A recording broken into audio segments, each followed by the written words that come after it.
Salam alaikum, bonjour, j'espère que tout le monde va bien, j'espère que vous vous portez bien, que la santé va bien et que surtout le moral va bien. Alors aujourd'hui, nous allons continuer notre cours de physique sur l'optique. Alors aujourd'hui, on va étudier les lentilles.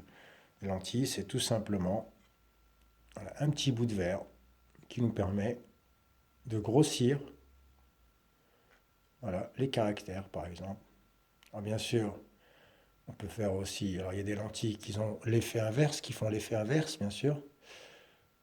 Moi, j'ai sur moi une loupe. La loupe, elle permet de grossir. Alors, on va voir leurs caractéristiques, leurs propriétés, comment sont-elles fabriquées et dans quel domaine peut-on les utiliser. Alors ici, nous avons un microscope. Alors bien sûr, le microscope, c'est un ensemble, c'est un appareil qui est constitué de lentilles. Ces lentilles permettent de grossir les choses. On peut grossir jusqu'à 500 fois. Donc, ça nous permet de voir des choses microscopiques. Alors ici, nous avons un microscope que j'ai au préalable démonté. Nous avons une lentille ici, à l'intérieur. Nous avons également aussi une lentille là, ici. Voilà. Et nous avons également une lentille ici. Voilà, c'est des petits bouts de verre qui nous permettent de modifier la taille des choses qu'on observe. Voilà. On utilise aussi les lentilles, bien sûr, dans les télescopes, dans les lunettes, les jumelles, etc., etc., etc. Voilà. Alors, les lentilles sont utilisées aussi dans la fabrication des lunettes. Ça nous permet de... Voilà. Ici, nous avons des lunettes. C'est les premières lunettes qu'on a fabriquées. Là, ici, on a des lentilles de contact. Vous connaissez tous. Les lentilles de contact, c'est des petites lentilles qu'on met au contact des yeux. Voilà. Ça joue le même rôle que les lunettes. On utilise aussi les lentilles, bien sûr, en astronomie. Ici, nous avons un télescope qui nous permet de voir les astres qui sont très loin. Voilà. Donc, là, vous avez des anciens télescopes. C'est les premiers télescopes, hein. Voilà. Je vous enverrai de toute façon les documents sur WhatsApp. Nous avons ici, et nous avons également ici un télescope. Le premier télescope, c'est celui de Galilée. Voilà.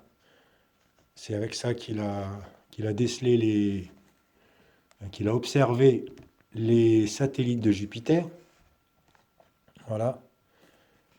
Alors, dans quel domaine peut-on utiliser aussi les lentilles? Ben, en photographie, voilà, en biologie, bien sûr, concernant les microscopes, on en a parlé, et aussi en photographie. Voilà. Je vous montre les premiers appareils photo. Voilà. On utilise aussi des lentilles. Et bien sûr, on utilise aussi les lentilles dans le cinéma. Voilà.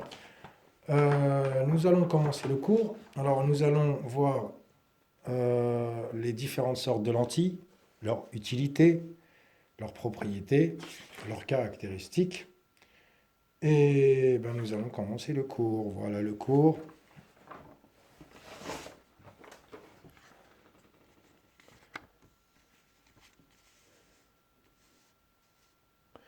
Voilà, je vous enverrai le cours hein, sur WhatsApp. Vous pouvez faire aussi une pause sur la vidéo.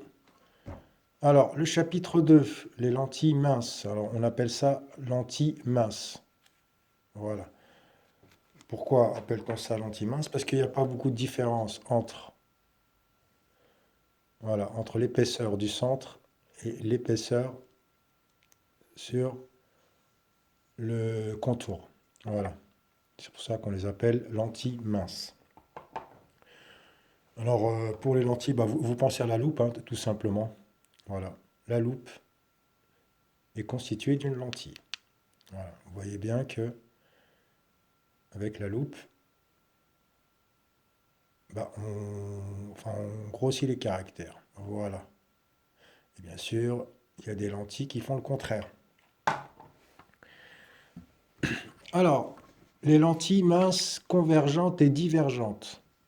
Alors, on a des lentilles convergentes et des lentilles divergentes. Souvenez-vous, en SVT, on avait vu ces termes, convergentes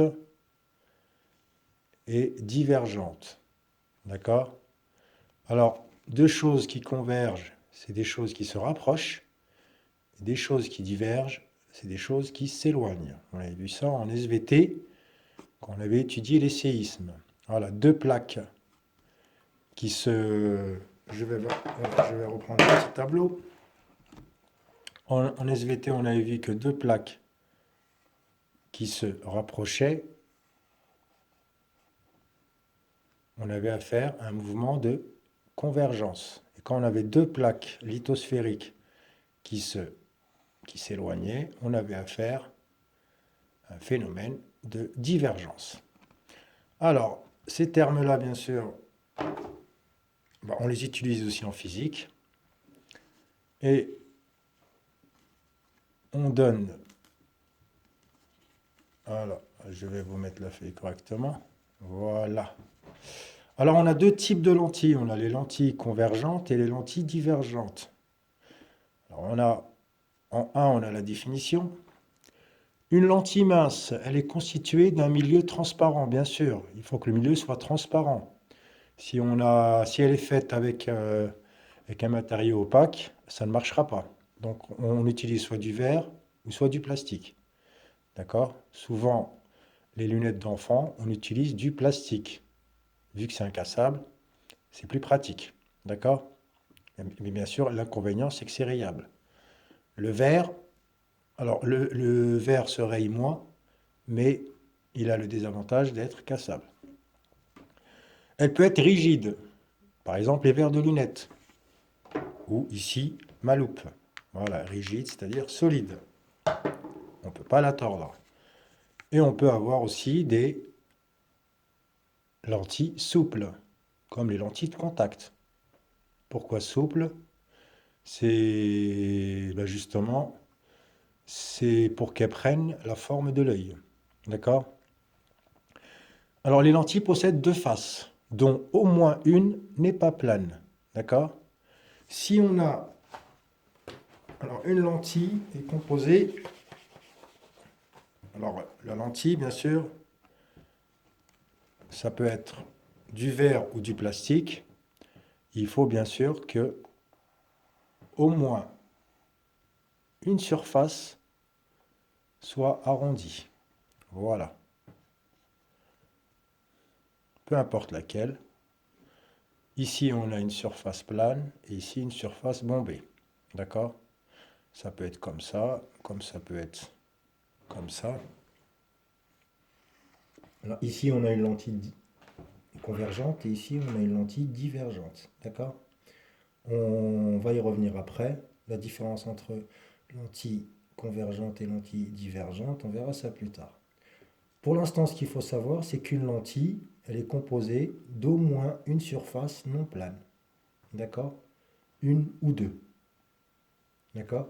Si j'ai une plaque, par exemple comme ça, avec aucune surface non plane, eh ben c'est tout simplement une vitre. Donc ça ne modifie pas la lumière. D'accord? Là, on a simplement une vitre. Alors, on va continuer le cours. Et on a dit qu'une lentille, bien sûr, elle peut être à la fois souple, à la fois rigide. Et elle possède deux faces, dont au moins une qui n'est pas plane. Alors les lentilles, on les schématise comme ça. Voilà. Ici, nous avons une lentille convergente. Une lentille convergente également ici. Celle-là et celle-là sont des lentilles divergentes. On verra la différence plus tard. Alors, les lentilles sont présentes dans les appareils d'optique. Voilà, c'est comme on a vu auparavant. Par exemple, les lunettes, les microscopes, la loupe, les jumelles, la caméra, les appareils photo, etc., etc. Il y a beaucoup d'objets dans notre vie courante qui possèdent des lentilles.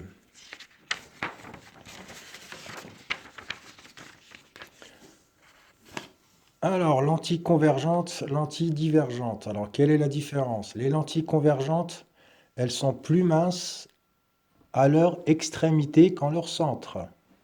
Voilà, vous regardez bien, vous comparez l'épaisseur au centre et l'épaisseur aux extrémités. Une lentille convergente, bien sûr, elle est plus épaisse au centre. Voilà. Là, j'ai trois cas de lentilles convergentes. Les lentilles divergentes, c'est le contraire. Elles sont plus minces au centre. Voilà. Bon, là, c'est un peu, j'ai un peu exagéré la chose, mais bon. Voilà. Mais le principe est là. Donc là, on voit qu'elle est plus mince au centre. Et, bien sûr, elle est plus épaisse aux extrémités. Alors souvent, les lunettes, alors c'est souvent des lentilles comme ça, en général. Voilà. Alors, quelles sont leurs propriétés? Alors, bien sûr, elles changent la direction des rayons. Voilà. Pourquoi on les utilise? Justement, c'est parce qu'elles modifient la direction des rayons. Soit pour voir un objet très loin, soit pour grossir un objet très très très très petit, ou soit justement pour corriger la vue. Voilà, nous avons des rayons ici parallèles. Quand ils traversent une lentille convergente, ils convergent vers un point. C'est pour ça qu'on l'appelle lentille convergente. Si je fais passer des rayons de lumière parallèles à travers une lentille convergente, ces derniers convergent vers un point qu'on appelle foyer. Concernant les lentilles divergentes, c'est le contraire. On fait passer des rayons lumineux parallèles, ces rayons divergent. Voilà, divergent, c'est-à-dire qu'ils s'éloignent.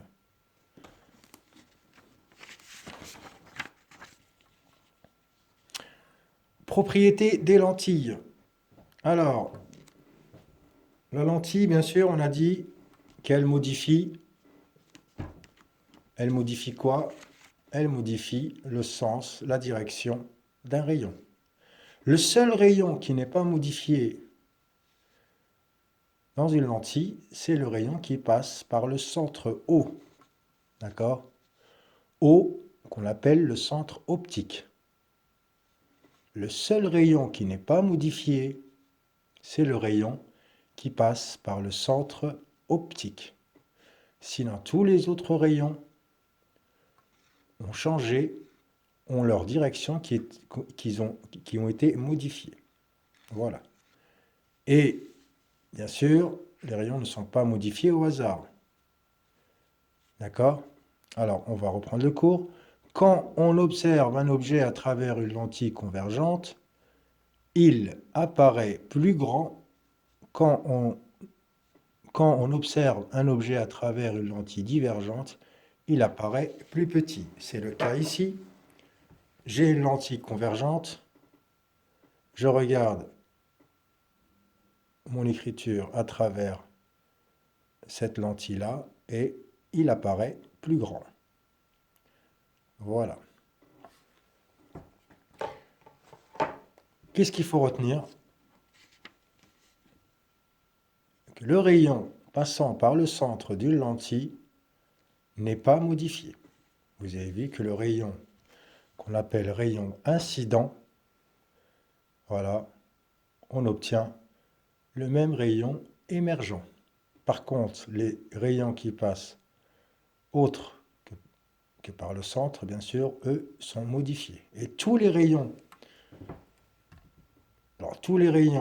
incidents parallèles, bien sûr, ils passent par un point F qu'on appelle le foyer. Voilà, le foyer et la distance entre O et F, c'est ce qu'on appelle la distance focale. Et bien sûr, chaque lentille est caractérisée par une distance focale. D'accord? Qu'est-ce qui caractérise une lentille? C'est sa distance focale, plus ou moins grande selon la lentille. Le centre, l'axe qui passe par le centre, on l'appelle l'axe optique. Voilà, tous les rayons qui passent par l'axe optique, eux, ne sont pas modifiés. Voilà.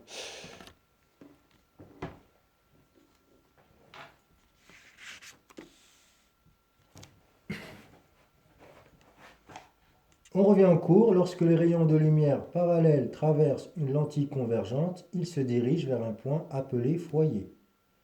La distance entre le centre de la lentille O et le foyer F, on appelle ça la distance focale. Voilà, tous ces mots sont importants. La distance focale, le foyer, le centre optique et l'axe optique. Voilà. Alors, je vais terminer là pour l'instant. Je vais vous envoyer une photo, enfin une vidéo. Hein. C'est une petite expérience faite avec la loupe, bien sûr. Et là, vous verrez quelles sont les utilités d'une loupe. On peut voir qu'on peut allumer un feu avec une loupe, par exemple.